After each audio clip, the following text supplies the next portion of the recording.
Hey everybody, thank you so much for joining today's breakout session at the DigiCert Security Summit.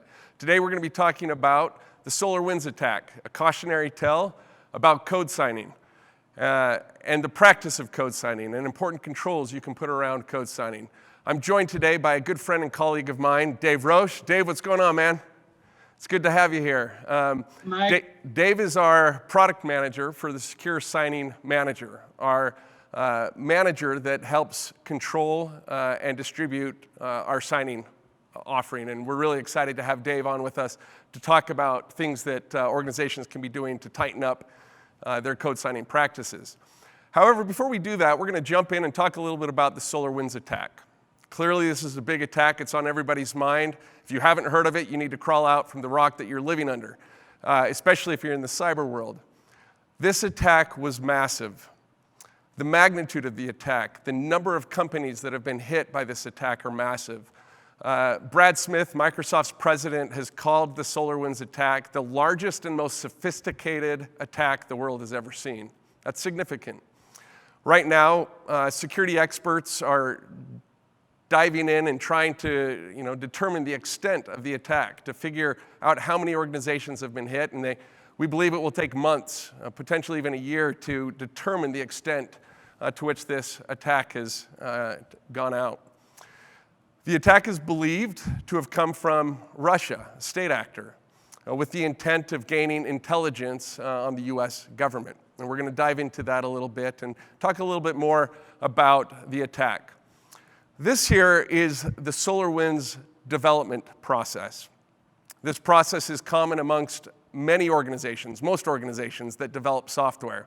As you see here, you have the planning, the coding, the build, putting together a build and deploying the build, testing the build, releasing the build to your customers, deploying, and then operating and monitoring it once it goes out to the customers. This is a common process, and SolarWinds follows this process. However, we're going to dive in and look at what happened during this attack. Back in December of 2020, the company FireEye announced that they had discovered a highly sophisticated cyber intrusion in the SolarWinds product known as Orion. The Orion product is used by many large organizations to monitor and manage their large networks. The malware that was embedded into this product was known as Sunburst, and it created what's known as a backdoor into that product.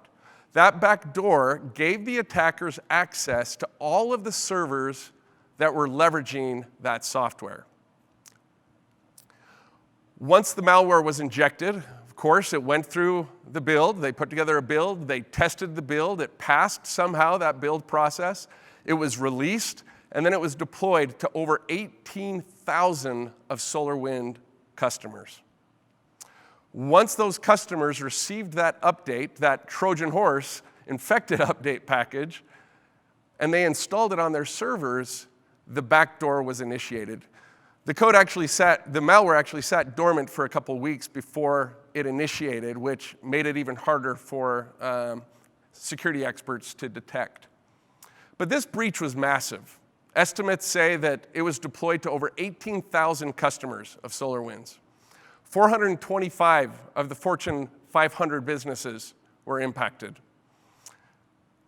The top 10 telcos in the US were all breached. All 5 branches of the US military, the Pentagon, State Department, the National Security Agency, the Department of Justice, the White House, the list goes on. Just government agencies that we're looking at there. There were hundreds, if not thousands, of private businesses as well and public businesses that were impacted. On the right here, you see the impact of SolarWinds from a stock perspective. Massive repercussions for this business. Billions of dollars lost by this vulnerability and what occurred. As we look at the attack, the more troubling part to me is the fact that they signed code that had malware in it. There are a lot of things that went wrong in this attack, and code signing is only one of them. But SolarWinds used a legitimate code signing certificate to sign a malicious package that ended up being deployed to their customers. That is the pain point Dave and I are going to talk about today. There needs to be controlled processes around those points of failure to make sure that they don't happen within your business. As I said, right now, everybody is digging into the extent of this attack. How big is it? Who was impacted? What data has been compromised? And those questions need to be asked. But I think another question that, as security experts, we need to be asking right alongside that is, what can we do to prevent these from happening again in the future? What are the blind spots that we need to be able to see to make sure that SolarWinds types attacks don't happen? And we want to talk about that today. Another thing, a lot of people are saying, who's to blame? Was it a sophisticated hacker? Was code signing to blame? Was it a code signing vendor? Was it a really bad CISO who really doesn't understand security? Was it encryption algorithms? Was it an irresponsible engineer? I mean, there are so many fingers that can be pointed, so many people or problems that can be pointed to in this attack and blamed for it. There was no single point of failure. But I think what we want to talk about today is the lack of controlled processes that led to them signing a package that contained malware. Because that's a problem that we can help you solve. That's a problem that I believe is at the very beginning of what led to a bunch of other cyber mistakes. Allowing malware to be signed with a legitimate code signing certificate. Dave and I have worked with dozens, hundreds of organizations around code signing, and we have seen some really bad practices, practices that I dare not even repeat. In the work that we've done, I've developed a list of common code signing pitfalls. Practices that we've seen organizations do that they shouldn't be doing. And I'd like to share those before I kick it over to Dave and have him walk through our platform and how you can more effectively address these pitfalls. One is not having a mechanism for signing rights. In your organization, do you know who has the rights to sign particular packages? Do you know when they've signed it? Do you have controls over the rights of your signing process? That's the first one. The second one is uncontrolled distribution of signing keys. Believe it or not, I've seen signing tokens be put on USB drives and handed around freely to engineers. In a situation like that, it's really easy for a bad actor to gain access to that signing key and sign something after they embed malware on it. So having tight control of your signing keys, securing those, making sure that they're controlled. Key to sign all of your files. And the next one, using the same key to sign the same files across different product portfolios. You think about in a situation where you have a compromise. If you've used the same key to sign all of your files, everything in your organization is at risk and has been compromised, which requires massive mitigation. And Dave's going to talk today about key rotation strategies and how you can avoid that mistake. And then finally, the last cardinal sin is having no reporting capability or auditability over who signed what, when they signed, and having controls to be able to go and mitigate things like that. But having really robust reporting and auditing of your system is really important. While controlled signing processes won't solve all of the vulnerabilities that occurred in the SolarWinds attack, it certainly is a good starting point. I'm really excited now to kick it over to my friend Dave, who's going to walk through our Secure Signing Manager, a platform that's been designed to help organizations control processes like this. Dave? Thank you, Mike.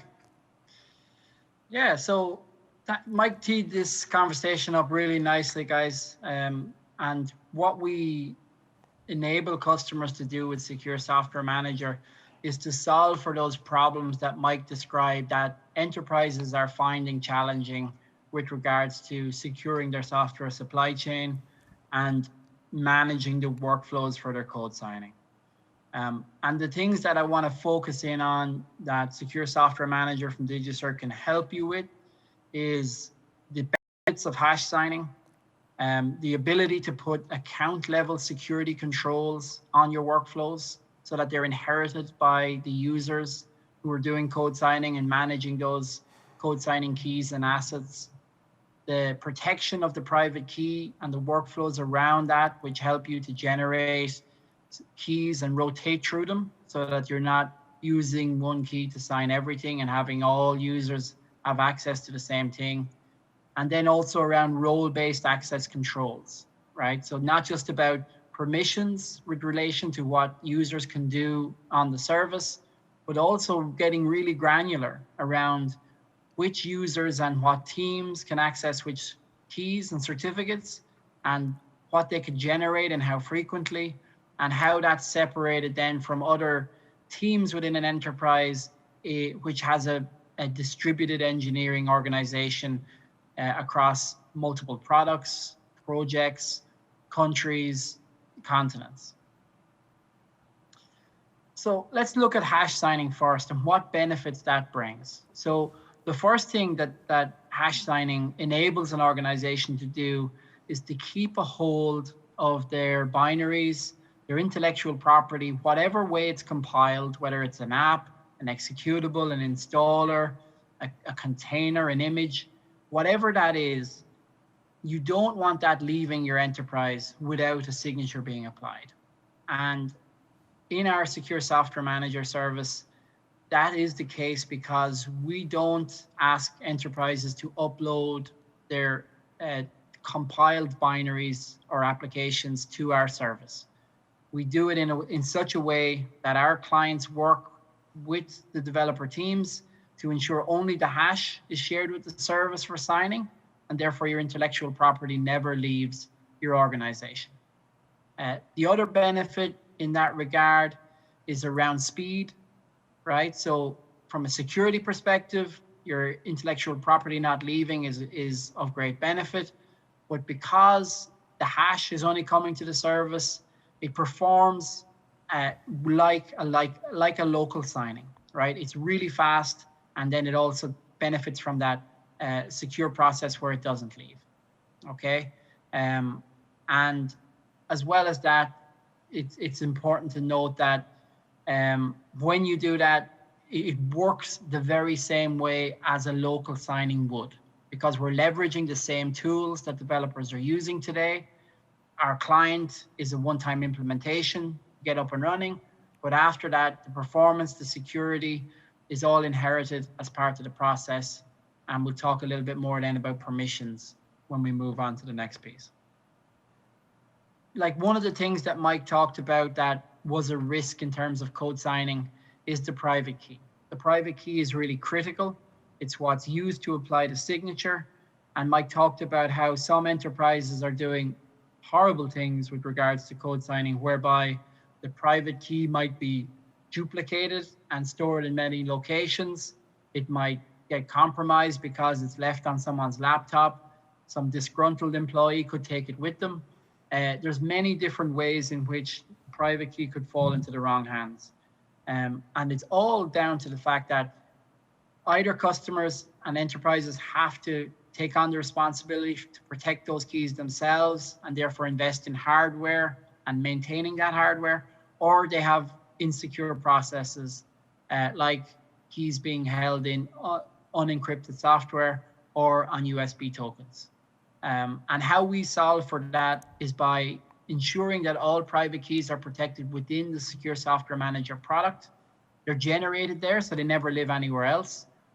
When compliance is needed, we offer full FIPS compliance with respect to HSMs attached to our service, but we also have other alternatives for customers who need a bit more flexibility around key protection and movement of keys. Okay, so if you're recognizing any of these practices, then immediately you need to stop.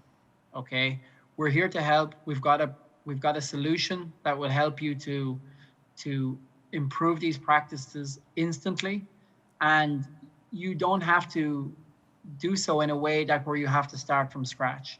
We're able to pull in those private keys into our service for you, and we'll be able to get you up and running with a much more secure process within hours of you getting implemented with the service. And another benefit then, when you have your keys within the service and users are accessing them, we have full visibility of who's doing that. So gone are the days whereby you have a private key, you don't know who has their hands on it, you don't know who's doing what. The keys being in the service, users have to authenticate to the service, they have to request signings. We're capturing all that. We can provide you with full reporting and auditing capability so you know who's been using those keys now that they're in the service.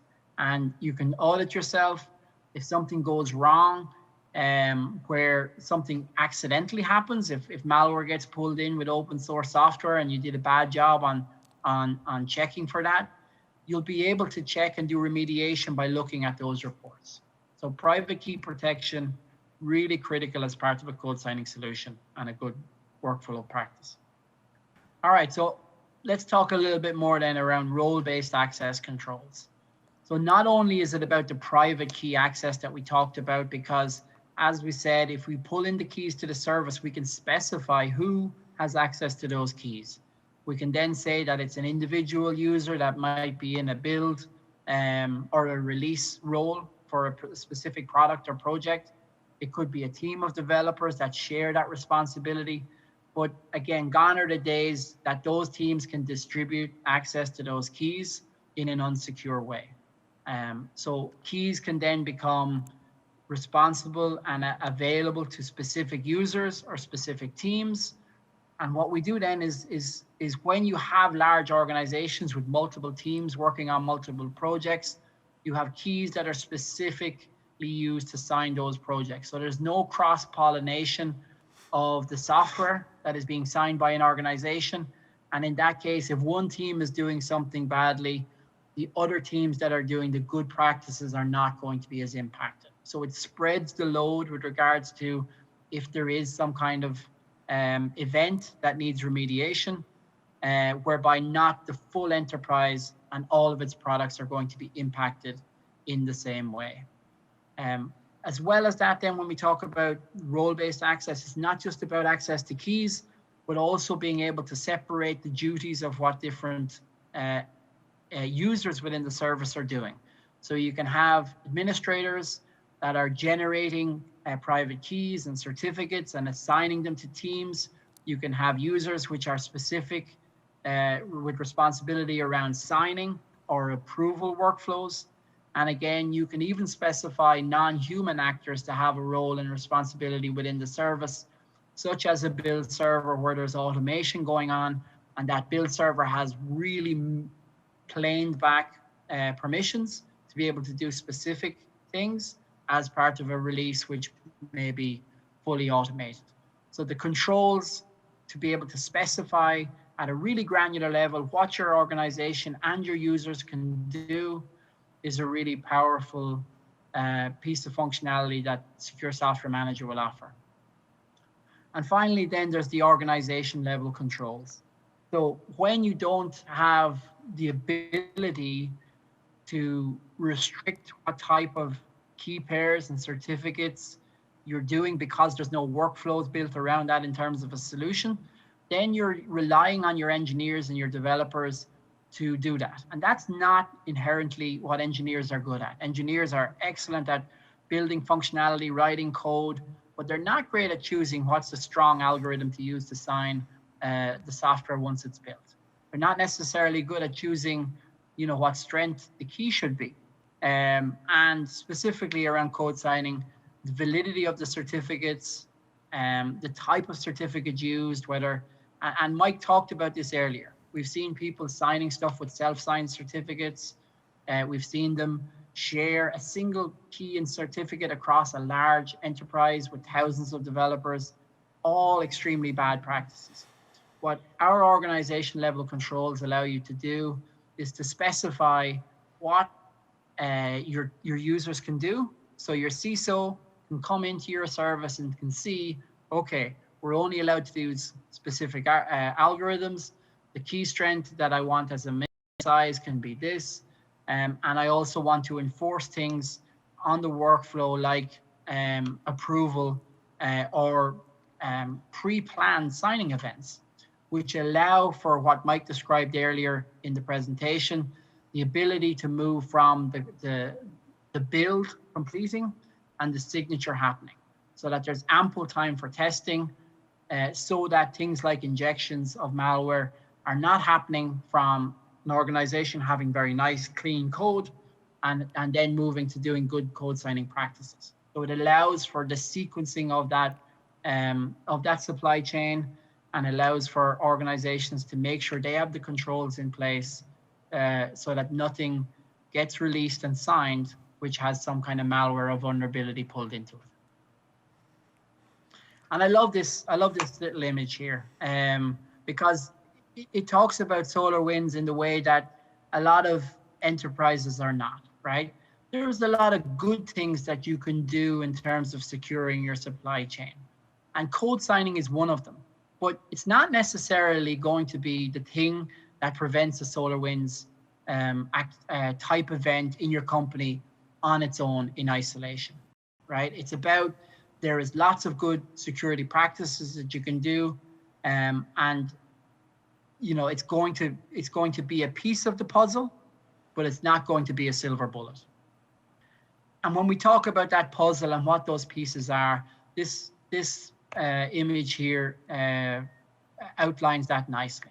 Okay, so you have everything around from a compliance perspective, having the standards in place, having good practices in place around encryption algorithms, passwords, secrets, what your teams are doing in that regard.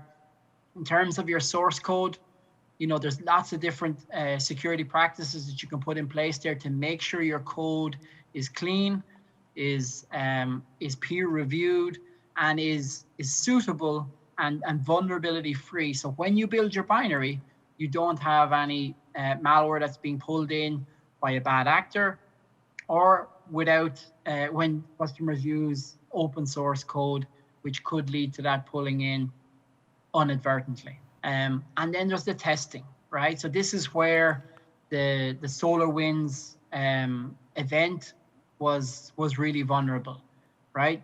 They had good practices around making sure their source code was clean.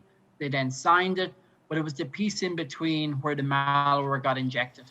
And that is where organizations also have to have strong practices, testing the binaries that were built, scanning those, making sure that the penetration testing, the infrastructure is being checked, that when your build infrastructure is vulnerable, that is an attack vector whereby malware could be pulled in, even though your developers have all had nice clean code. And if that is not done, what SolarWinds has proved is that the code signing piece at the end is not going to prevent that, right? So code signing has a role to play. It makes sure that when you have nice clean code and you've developed it and you've built it properly and you sign it, that it gives you that trust to your customers that you should be able to download it in confidence that nothing's going to happen. But what we've talked about today is code signing not just as a local signing and as just a throwaway activity where it's just something, a checkbox. We want to put the workflows around that facilitate things that happen in between the code being developed, the build happening, the testing happening in terms of all of that build, and those workflows around that remove the potential attack vectors at code signing, and even prior to that, because it can catch some of the things that were happening that should have been caught in testing by putting workflows and controls in place around that. Dave, thanks so much for that great presentation. And to you who have joined, thank you so much for joining our discussion today on the SolarWinds attack and the importance of establishing good processes around your code signing. It's been great to be with you today. Thank you for taking the time to join. We hope you enjoy the rest of the Security Summit. Have a great day.